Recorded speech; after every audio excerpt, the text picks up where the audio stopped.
shidan tahay sambusa yar baa rabaa inaan la share gareeyo bismillah sambusa maanta ilama soo share gareynin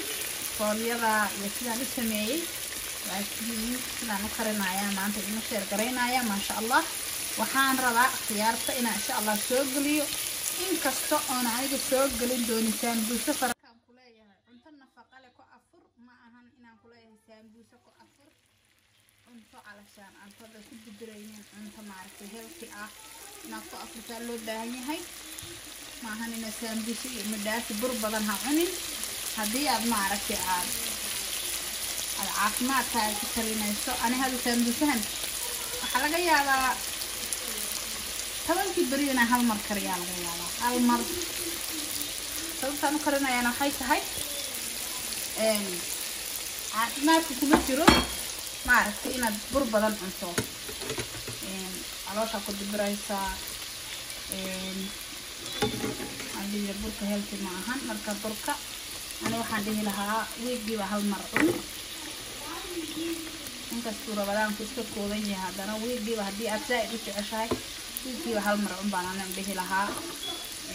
kulama taliyeen inaad maalin walba sambusa duso iyo bur duso ayna malawax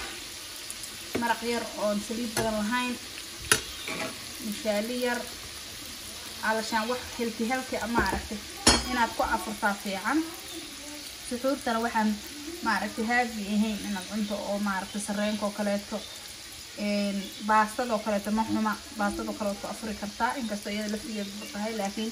baasta ma aragtay suugo yar oo saliid badan lahayn ku afuri kartaa sareenka ku afuri kartaa galay baad karsan kartaa afurkana iskaba ilaaliba bur fara badan ha cunin caafimaadkaaga ka tali especially hadaad qurbo joogto ma arag anigu kulama taliyeen laakiin sambusahan waxaad moodaada inuu sixir yahayba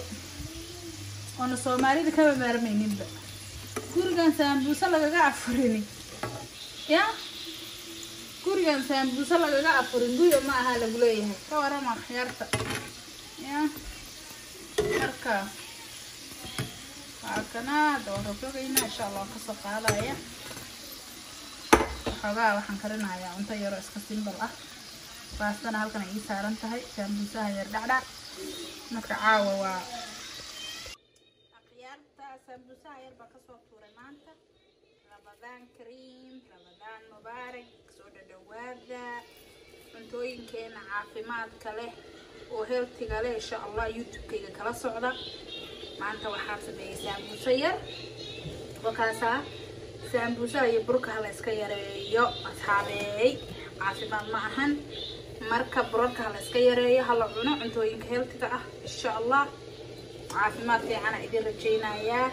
caafiya saamax dhamaan inta ma aragtay ugu xiran iyo inta aan maqlayni inta ay maqli doontaba insha Allah leeyahay Ramadan Mubarak Ramadan Kareem walaalahay meel walba joogtaan waxaan leeyahay soo dhawaada kaasa sambusa yar bandhac ka siista casriyaha maanta u dambayso cunto la cuno insha Allah berito waa soomaynaa soonkiisa ilaahay nabad iyo maaragtay caafimaad ay nagu gaarsiiyo dhamaanteena assalaamu alaykum waraxmatullaahi wabarakaatuh